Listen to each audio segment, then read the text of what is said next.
Today we will discuss regarding proteins. These are the biomolecules which are more abundant in living organisms, which are very much required for the growth, maintenance.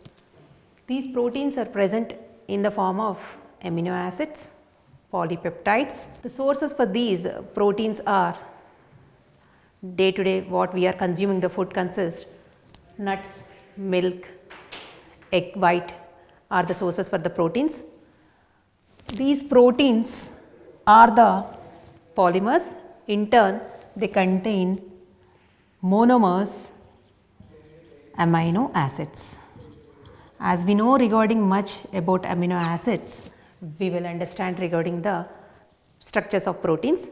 Amino acids, name itself saying chemical compounds consisting two functional groups, amino functional group, amino, and acid COOH, it is carboxylic acid functional groups. These are the two functional groups are present in the amino acids. These amino acids are widely classified into three types. Classification of amino acids, now we will discuss based on the attachment of NH2 group. Based on the position of amino group, amino acids are classified into three types: alpha, beta, gamma, delta, like. Now I will write alpha amino acid structure. It is the simplest amino acid, what I wrote on the board. It is the principal functional group COOH. It is the amino acid which contains amino and carboxylic acid are the functional groups. Principal functional group is the COOH functional group. The carbon which is present adjacent to the COOH group is called the alpha carbon. As the amino group is attached to the alpha carbon, this is called alpha amino acid. As the amino group is present beta carbon, principal functional group, adjacent carbon is alpha followed by beta. If amino group is present on beta carbon, then it is called beta amino acid. Like we will write here NH2 group is attached on gamma. Carbon which is present adjacent to the COOH group is called alpha carbon, adjacent beta, adjacent gamma.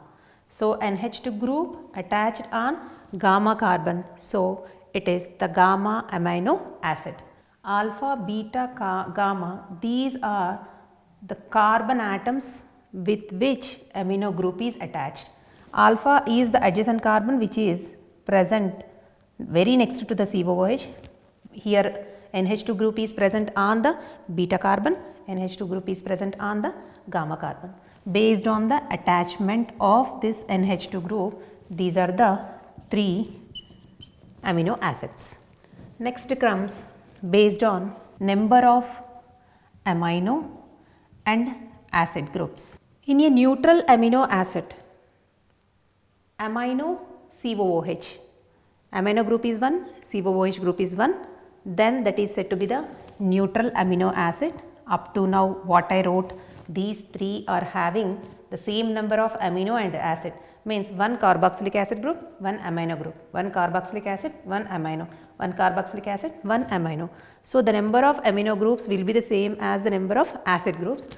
That kind of amino acid is said to be the neutral. As NH2 groups are more than acid groups, then that is said to be basic amino acid. Due to the presence of more number of NH2 group than the COOH, the amino acid is having the basic character. Because of that reason, we can call that amino acid as basic amino acid. As the number of COOH groups are more than NH2 group, then we can call it as acidic amino acid. Due to the presence of more number of COOH functional groups, the nature for that amino acid is acidic amino acid. Now, we have to remember the examples for these neutral, basic and acidic amino acids also. Neutral amino acid, glycine, alanine. This basic amino acid, arginine, lysine. Acidic amino acids, glutamic acid, aspartic acid are the examples. We should remember the examples also. This is another type of classification. Next, third, based on the availability. Here the amino acids, there are nearly 700 are there. Out of them 20 are very important. Those 20 may not synthesized in our human body. If the human body is able to synthesize the amino acid, they are said to be non-essential amino acids. Non-essential amino acid is nothing but amino acids which are not synthesized, which are synthesized in the human body. If the amino acids are not synthesized in the human body, then they are called essential amino acid. How will be they are essential means our body is unable to synthesize and we can get those amino acid through diet only from the external source. Here the non-essential amino acids, again the examples glycine, alanine, glutamic acid, aspartic acid. Essential amino acids valine, leucine, isoleucine, methionine are some of the examples for the essential amino acids. Physical properties of this amino acid. As I said, as a part of classification, as it is containing amino group and acid group, it is not having either basic nature or acidic nature. These are moreoverly behaves as salts, though they contain amino group and acid group. These are white color solid, more soluble in the water, and these amino acids are also having absolute configurations because of the presence of asymmetric carbons or chiral carbons. Asymmetric carbon, as I said, the number of bonds or the groups around the carbon are different. Chiral carbon is nothing but carbon valency is satisfied with the 4 different groups around the carbon. Here except glycine, it is the important aspect, except glycine, all the amino acid can be expressed D and L configurations. Why is not glycine? Glycine is the simplest amino acid. Because of the absence of asymmetric carbon, glycine cannot exist D and L forms. Here the glycine I can write on board NH2 CH2 COOH. Here this is the alpha carbon, but it is not asymmetric. It is not asymmetric carbon. It was the previous question. The given amino acid which was not showing absolute configuration is the glycine. Leftover amino acids what we are studying in this chapter, all of them are L amino acids. Don't get confusion with the alpha amino acids. Alpha amino acids are the amino acids where the amino group is attached on the alpha carbon, whereas L amino acids are nothing but here for the asymmetric carbon NH2 group is present on left side. Here it is the asymmetric carbon because its valency is satisfied with COOH group, hydrogen, methyl group, NH2 group. On the asymmetric carbon, NH2 group is present on the left hand side. So, it is L amino acid. Our natural amino acids all are L amino acids. Now, whenever this, here what I wrote, this amino acid is alanine. The name of this amino acid, alanine, is the L amino acid. Though glycine, as we cannot express D and L forms, while writing its formula, we will write NH2 on the left hand side for the understanding sake.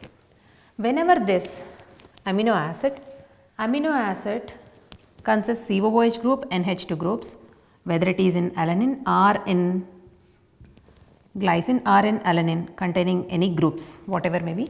Here the internal transfer of this H plus ion towards NH2 group may takes place. Because of this, we can write NH3 plus 𝗂𝗃. Existence of these two charges in this substance, we can call it as Zwitter ion, or it may also called a dipolar ion. Due to the internal transfer of H plus from the carboxylic acid to the NH2 group of the same amino acid, a Zwitter ion is formed. When this Zwitter ion is on reaction with acid and base, when it is on reaction with the acid, this H plus comes and join here, NH3 plus CH2 COOH. On reaction with the OH minus, this H plus joins with this OH minus and exists as NH2 CHR COO minus. Means in acid it behaves as cation, in base this Zwitter ion behaves as anion. As it is behaving as the cation, it moves towards cathode in electrolytic cell. As it behaves as anion, it moves toward anode in the electrolytic cell. I am repeating here, a Zwitter ion consisting two charges in the same ion, negative charge and positive charge, because of internal transfer of proton. This Zwitter ion may behaves cation or anion, depends upon the nature of the solvent where we are dissolving. When it is in the acid, behaves as cation, move towards cathode. Whenever it is dissolved in the base, it behaves as anion and moving towards anode. When the amino acid in aqueous solution, internal transfer takes place and Zwitter ion or dipolar ion form. But there is a particular pH where dipolar ion neither moves towards cathode nor towards anode, means it is neither behaves as cation nor behaves as anion. That particular pH is called isoelectric point. Isoelectric point is the pH value where the dipolar ion or Zwitter ion does not migrate to any electrode.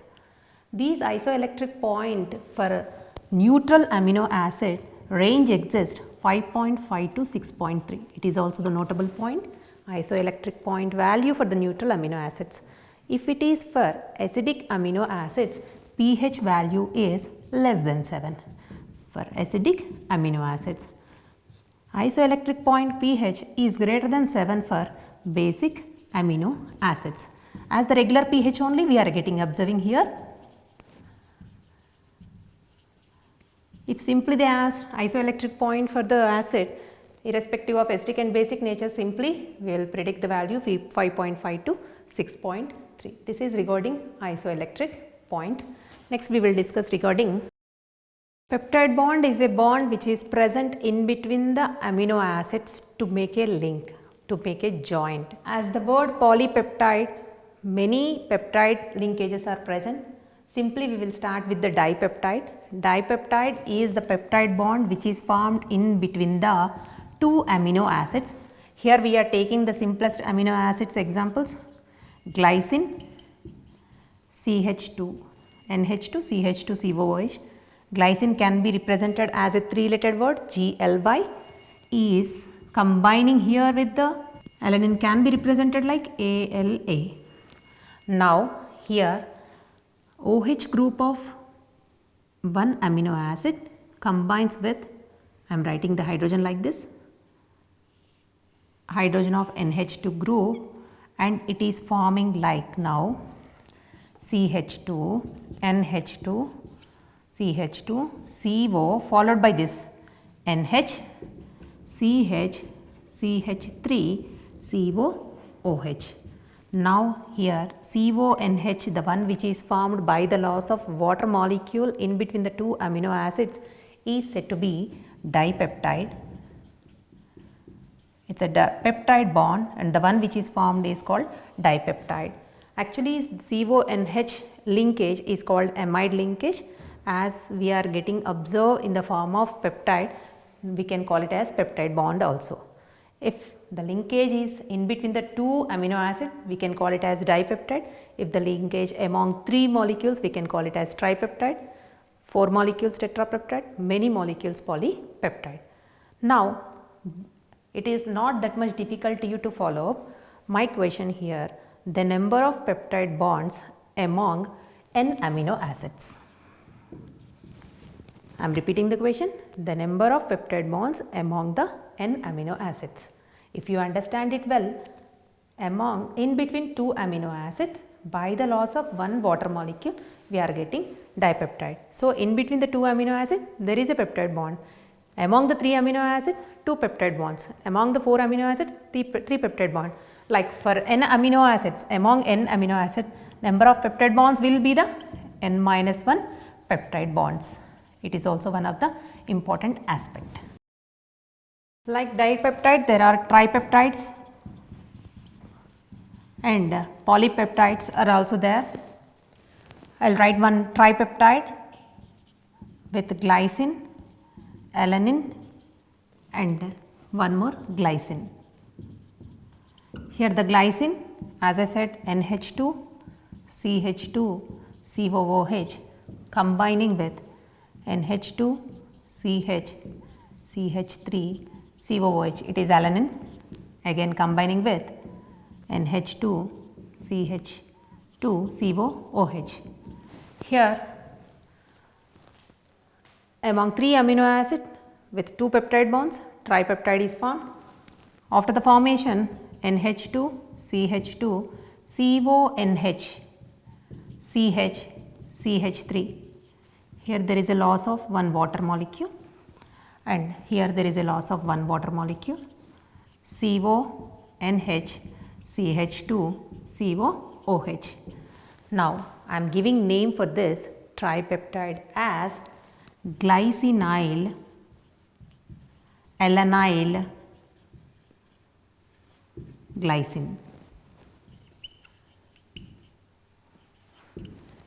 Simply we can write gly, ala, gly. If many amino acids are joined, as I said, n amino acids are joined with n minus 1 peptide bonds, then that is called a polypeptide. In a polypeptide, we have to observe the possibility of peptides formula n to the power m. I am taking one example here, 3 amino acids, n is equal to 3. Number of tripeptides that can be possible to the power 3. So, 27 tripeptides are possible. The possibilities of tripeptides can be known or dipeptides can be known. If it is for among 3 amino acid, dipeptides that are possible are 9. N to the power m is the formula to know the possible types of oligopeptides. And while writing this glycinyl alanyl glycine or any other polypeptide, we should observe the terminal ends. On left hand side, NH2 group is free. So, this end is called N terminal. On right hand side, COOH group is free. So, it is called C terminal end. These are the points to be noted. Generally, proteins chemically based on their structure, we can exhibit the existence of 2 types of proteins, fibrous proteins, globular proteins. Fibrous proteins, how they are present, where they are present. Fibrous proteins are having polypeptide chains which are moving parallelly like this. In between the polypeptide chains, there are linkages, disulfide linkages and hydrogen bonds are present. This is also the important aspect. What are the relations that makes to hold fibrous proteins? Disulfide bridges and hydrogen bonds are making the contact of like this.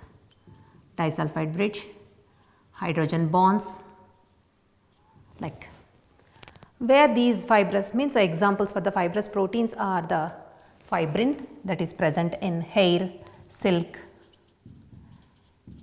and one more example, this is fibrin, and another example myosin, it is present in the muscles. 2 examples for the fibrous proteins, fibrin and the myosin. globular proteins.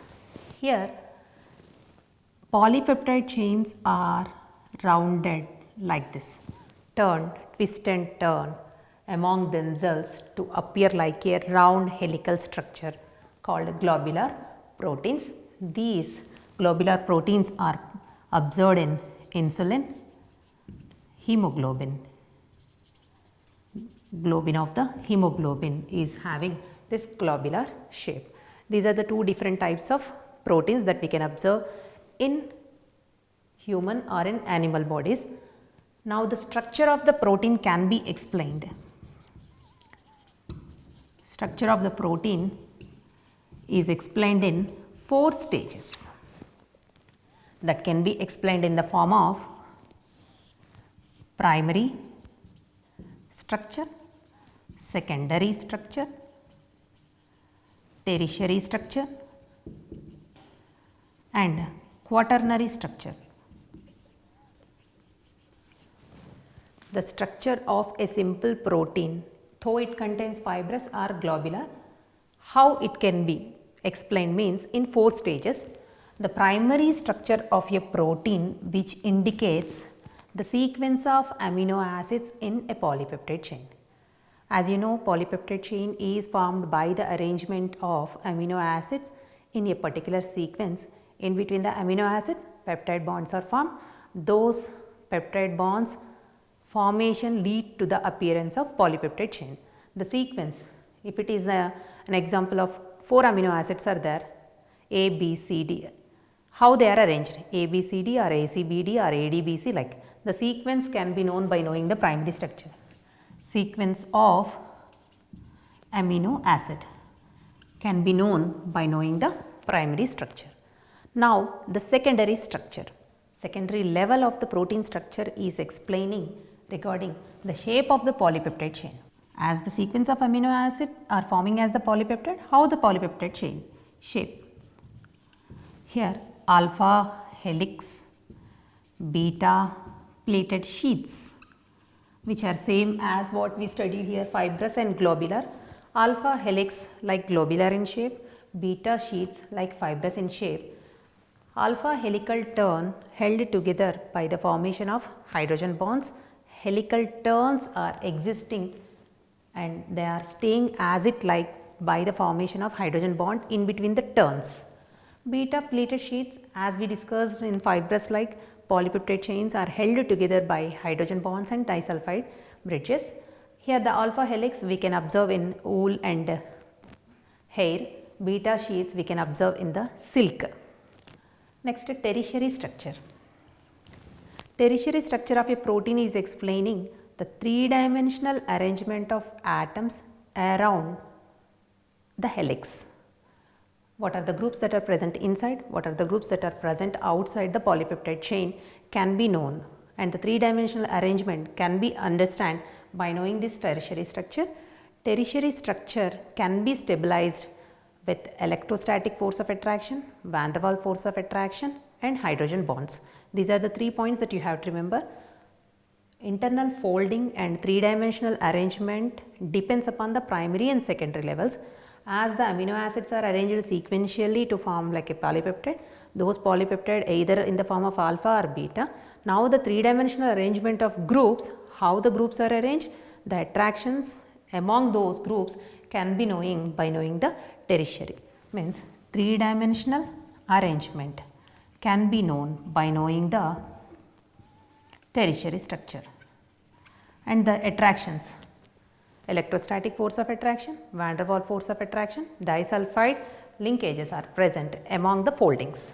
Next, quaternary structure. In a protein more than 2 polypeptides may be present. How the polypeptides are arranged? Based on the arrangement of polypeptide. Don't get confused with the sequence of amino acid. Here what I am saying, the arrangement of polypeptide chains. Imagine 6 polypeptide chains, they may be arranged like this, or they may be arranged like this. The arrangement of polypeptide chains can be known by knowing the quaternary structure. Another possible aspect is denaturation. Denaturation of protein. Physical and chemical properties of a protein is getting disturbed. Physical and chemical change we observe in a protein is called denaturation. How this denaturation happens? By changing the pH, by adding chemicals or detergents, or by heating, or by agitation. By adding the pH or by adding chemical substances like urea, or by adding detergents, just by heating the protein or by agitation, means rapid shaking, protein three-dimensional structure is getting disturbed. Thereby physical and chemical changes that we can observe in the protein, that is said to be denaturation. What are the things that going to be happen by applying these? By changing the pH. As I said, 5.5 to 6.3 is the variable pH that can be, doesn't making any harm. By changing the pH, simply the hydrogen bonds which are present in between the polypeptide chains may getting disturbed, or by adding chemicals, detergents. There is a loss of electrostatic force of interactions, hydrophobic interactions that may be observed, or by agitations, hydrophobic interactions that are present in between the polypeptide chains get disturbed. What I mean to say here, either of these are changing or disturbing the three-dimensional arrangement of a protein. How they are getting disturbed means hydrogen bonds are disturbing, electrostatic forces are losing, hydrophobic interactions are getting collapsed. What are these examples for the denaturation of proteins? Where do we observe means curdling of milk. One more, coagulation of egg. Once the curdling of milk, we cannot be re-get milk again. As the coagulation of egg, after the boiling the egg, we cannot get the raw egg again. So, this denaturation is irreversible. If it is reversible, then that is called renaturation. Above two are the irreversible denaturation examples. Now, we will discuss some questions based on proteins. Up to now what we discussed, based on that we will discuss some important questions. Number of peptide links in a tripeptide. Here the options 3, 2, 6, 4. By seeing these options, there may be a little confusion with respect to option A and B, whether it is 3 or 2. There is no thinking about 6 and 4, because student used to get confused by the word tri. By seeing the word tri, the answer they used to think 3 will be the answer, but it is not the right answer, it is the right answer. Tripeptide is a peptide which is formed among 3 amino acids with 2 peptide linkages. In between any 2 amino acids there is a peptide linkage. Among 3 amino acids there are only 2 peptides, as I explained, glycinyl, alanine, glycine. So, try to be conscious with this. Alpha amino acid does not contain chiral carbon. To understand this question, one should know regarding a little bit idea about the structure of amino acid. Here fortunately all the amino acids, what the options glycine, alanine, valine, methionine are alpha amino acids only. The one which is not having chiral carbon is the glycine. Because of this reason it is the simplest amino acid.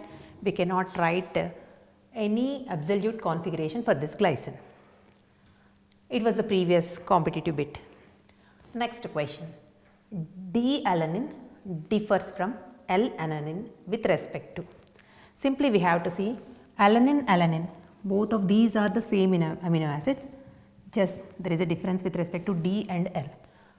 They are only saying the difference D and L in what respect, whether it is formula, configuration, amino groups, acid groups. As the alanine is having the one NH2, one COOH, there is no difference with those NH2 groups and COOH groups. D and L simply it is telling regarding the absolute configuration around a chiral carbon. So, the answer will be the absolute configuration. Both of them are having the same formula, same number of amino groups, same number of acid groups. So, they are differing at their configuration at the asymmetric carbon or chiral carbon. Another question, the helical structure is stabilized by. So, the students blindly they used to remember hydrogen bonds, disulfide linkages, electrostatic force of attractions, hydrophobic interactions, but we have to be particular. Helical structure is stabilized by hydrogen bonds. Another question, isoelectric point is 5.8. It is its solubility is at this point they are asking maximum, minimum, 0, unpredict. This 5.8 is the optimum range 5.5 to 6.3 as we discussed earlier. At this isoelectric point solubility is minimum. Because of this reason, as the solubility is less, at this point the mixture of amino acids can be separated easily. We will discuss some more questions based on the amino acids and proteins. Primary structure of a protein tells about options: 3-dimensional arrangement, shape of polypeptide chain, sequence of amino acid, and none of this. As we discussed earlier, 3-dimensional arrangement is explained by the tertiary structure, shape of the polypeptide chain is explained by the secondary structure, sequence of amino acid is explained by the primary structure. So, answer will be the sequence of amino acid. Another question, proline differs from other neutral alpha amino acids. So, they are saying below given options are all are related to alpha amino acids, only proline is getting differ. Here the proline is the amino acid which is having of course aromatic group, but the specificity is here secondary amine. Secondary amine is nothing but NH2 group itself, if it is present, that is called primary amine. NH group if it is present, it is called secondary amine. If N followed by these, then that is called tertiary. In proline we are having secondary amine as a functional group, that is the difference. Third question, which one is having lowest isoelectric point? As I said, pH if it is less than 7 for acidic amino acids, more than 7 for basic amino acids, 5.5 to 6.3 for the neutral amino acid. Here the aspartic acid is having more number of acidic groups. So, compared to lysine, glycine, alanine, aspartic acid is having low isoelectric point. It is the answer. Now comes another question, amino acid treating with nin hydrogen forms. Here we can expect this kind of questions. How we can predict, how we can identify whether the given compound as the amino acid or not. Here nin hydrogen reaction with this amino acid is also the identification test. Here it is giving purple colored complex with amino acid. If the taken is not the amino acid, we may not get the purple color. If X is on reaction with the nin hydrogen, purple complex if it is formed, the taken will be the amino acid. And another bit, tripeptide contains glycine, alanine, serine, 3 amino acids. How many sequences are possible? As we discussed earlier, n to the power m. So, here the amino acid are 3 and they are saying tripeptide 3 to the power 3 is equal to 27. So, 27 are possible. With this, most of the possibilities in the proteins and amino acids are covered. Enzymes are also the biomolecules. We can consider them as biocatalysts. In living cells, biological processes are interlinked with the chemical reactions. Those chemical reactions can be catalyzed with the help of enzymes. Enzymes chemically, these are also proteins. All the enzymes are proteins, but all the proteins are not enzymes. In turn, the structure of these enzymes are globular proteins. These enzymes are coordinating, catalyzing the chemical reactions that are interlinked with the chemical processes that are happening in the living cells or living organisms. Here enzymes are very much specific their site of action. Where they are showing their action, they are interlinking at first where they have to perform their function are called substrate. It is forming as enzyme substrate complex. The site of action is nothing but substrate upon which enzyme is bound and it is forming as enzyme substrate complex. Later it is forming as enzyme intermediate complex. After that, enzyme is living with the product.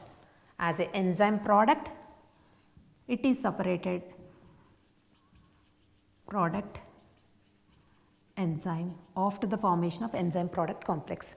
It is the sequence of reaction how the enzyme is catalyzing a process. First it is attacking on substrate and forming as enzyme substrate complex.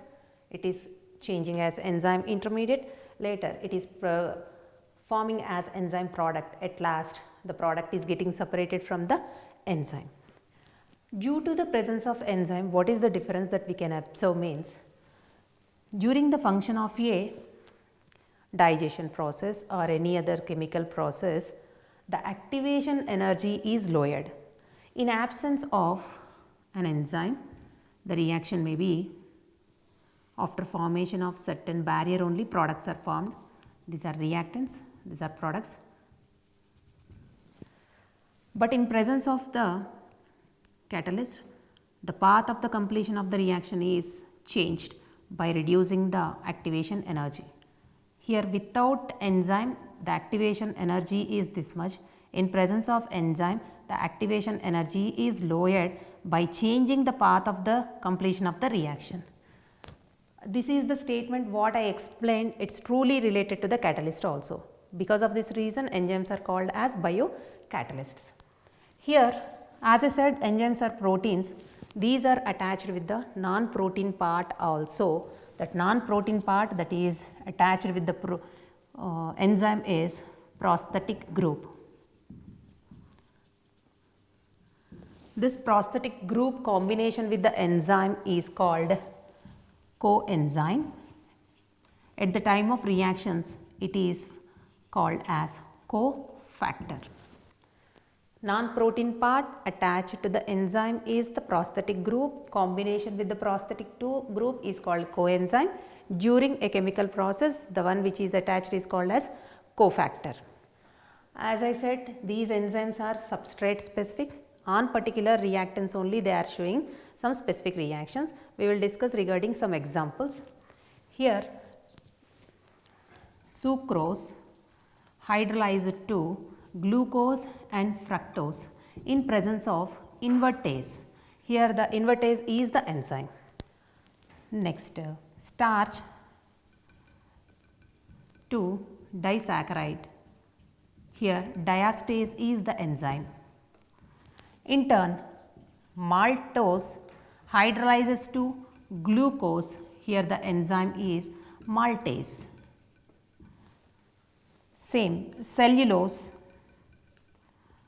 giving glucose in presence of emulsin. Lactose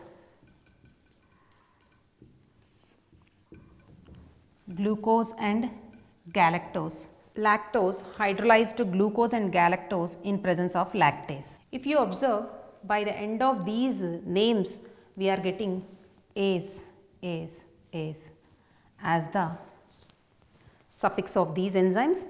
And if you observe, lactose is hydrolyzed with the help of lactase.